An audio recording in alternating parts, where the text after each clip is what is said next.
As a realtor, you're always looking for the next best thing. But when you distill the business down, half of the entire business of doing sales is showing people homes. And unfortunately, as an industry, we do a terrible job at walking through exactly how this is even supposed to be done in the first place. There are great ways and there are bad ways to show homes. Today, I'm going to go through 7 different things that can make showing and touring homes with buyers a substantially better process for you and help you close buyers in a substantially faster time.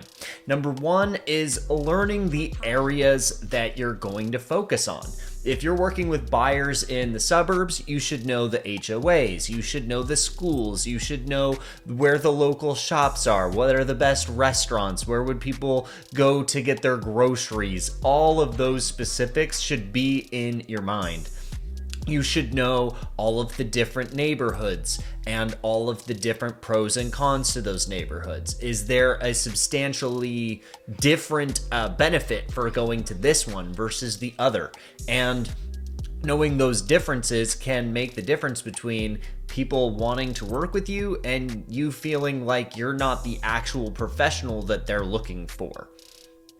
Number 2 is knowing the pricing of the homes. If you don't know what the generalized pricing of homes should be, right by looking at a house, you need to do more market research. If you're looking at lots of different homes, you need to understand that a 4-bed, 5-bath is going to be an abnormal house because there's so many bathrooms. That being said, it's a large house, so it's going to probably cost more than a condo, right? And so knowing the basics, knowing the areas and the prices of all of the things that you're going to look at can help you with what the most important item of today is number 4, and that's my entire process I take buyers through to make sure that we close faster and more efficient. And I'm going to get to that in a second.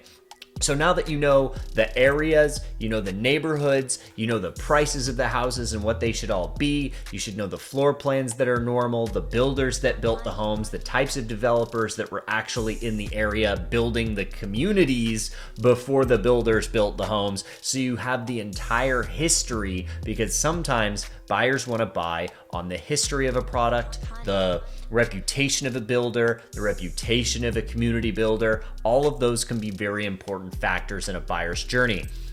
Now, you should have all of the details. So when you start your touring process, you're going to know all of the houses that you're going to look at, and you should have all of the details of all of the houses that you plan to look at, and you should show all of those details, and I'm going to get to that in a couple points. Now, you're going to have showing sheets for all of the houses that you view. I think it's an amazing practice to actually print off homes on paper of the houses that you're going to view and have all of the details. Have the sizes, the square footages, the lot sizes, whether it has a garage or not, all of the entire description from the MLS that's allowed by your MLS to give to a client, and make sure to number them 1 through, let's say, 7. You're gonna have 7 houses that you're looking at today. You're gonna number them 1 through 7 in order. And you're gonna have all of the details of all of the homes right there and readily present. And that's gonna lead us into our 4th tip on what to do when you're showing a house as a realtor, and that is my patented process. And that's what you do is you frame the entire conversation as the best winner and the runner-up. That's what I do. So to start the process, before you even get in the car, I pull up the entirety of the Northwest MLS or any MLS that you're in, or the MAAR or the whatever realtor association you're a part of, or the MLS that you're a part of. You pull that up and you look at it in its entirety with your buyer clients. Then start to distill all of the properties down to what they actually want. Say they want a 3-bed, 2-bath, and that's specifically what they want, and they want a 10,000 square foot lot. Well, you're gonna chop all the things that are too big, you're gonna chop all the things that are not the right price, then you're gonna distill that down to, let's say you're into about 20 properties that could theoretically match what their budget and what their criteria is. But what you're going to do is not hop into the car and go show 20 houses. What you're now going to do is go through every single one of these 20 houses, photo by photo, frame by frame, and talk to the clients on what they're seeing, whether they like it, whether they don't, whether it's something that's truly realistic or whether it's not. And then once you get rid of the ones that aren't, you're going to be usually down to about 12. Now I want you to do that exact scrubbing process again with a more fine-tooth comb.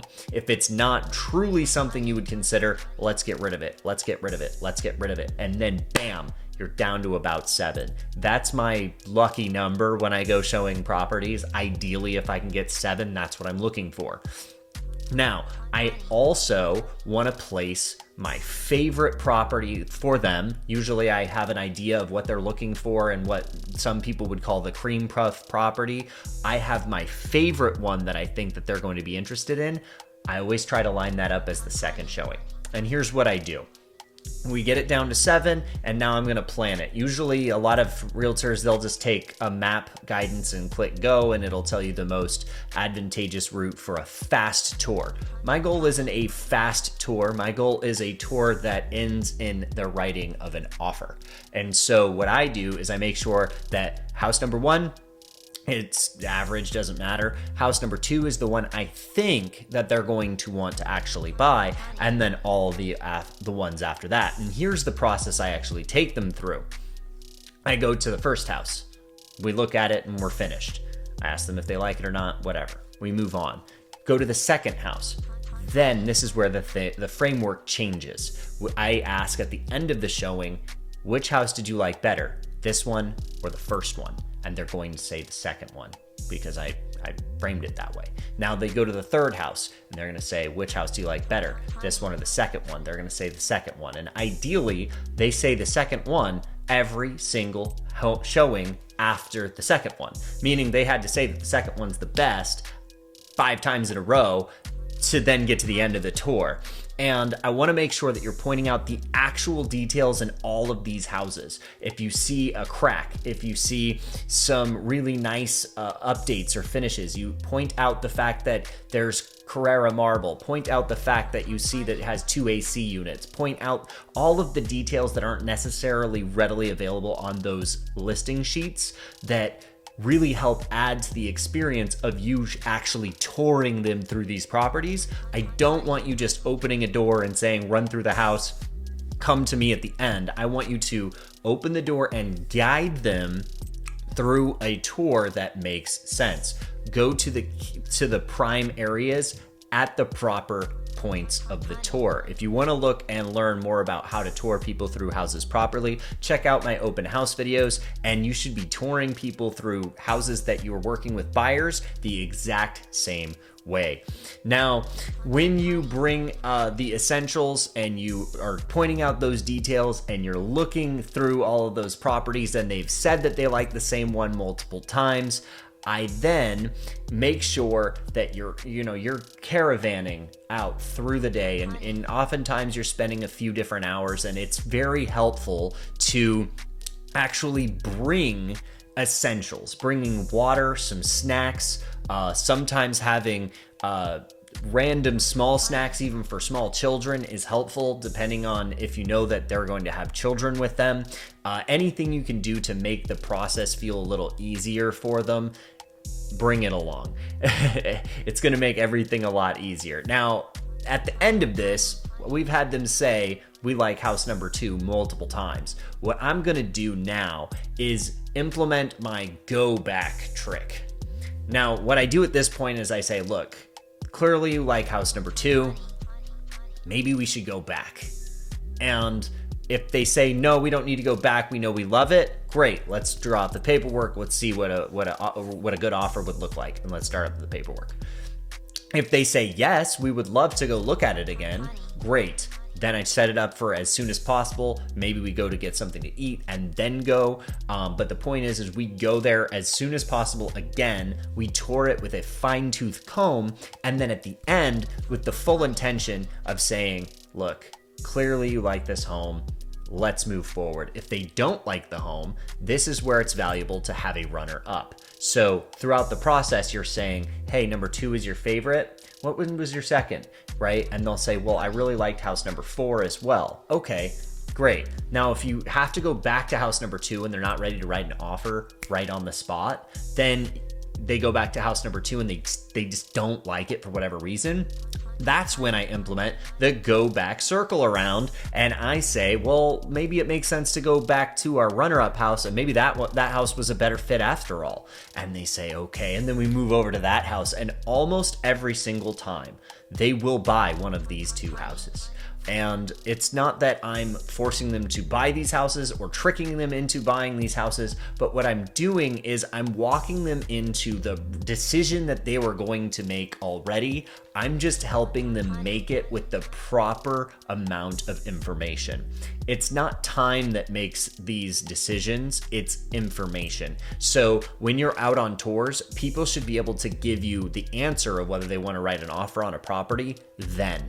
If they're not being able to give you an answer then and they're saying we need to wait on it, we need to think about it, whatever, it's not a question of if they need to think on it, because time doesn't change the decision-making process. Information changes the decision-making process. And the only extra information they can get is from you, the realtor, or the house itself. So what you want to do if they're not ready to make an immediate decision is go back to the house itself and stay with them, you the realtor, so they continue gathering information so that they can make an informed decision, because choices are only halted by lack of information. Now, that's all of it, guys. If you do this specific process from start to finish every single time, you're going to have a substantially faster end point to working with every single one of your buyers. And I really appreciate you joining me for this video. Please like and subscribe and comment if you have any questions about my process. If you want to partner with me, you can hit the link in the description below and we can set up a time to have a conversation about what that looks like. I'll see you on the next one.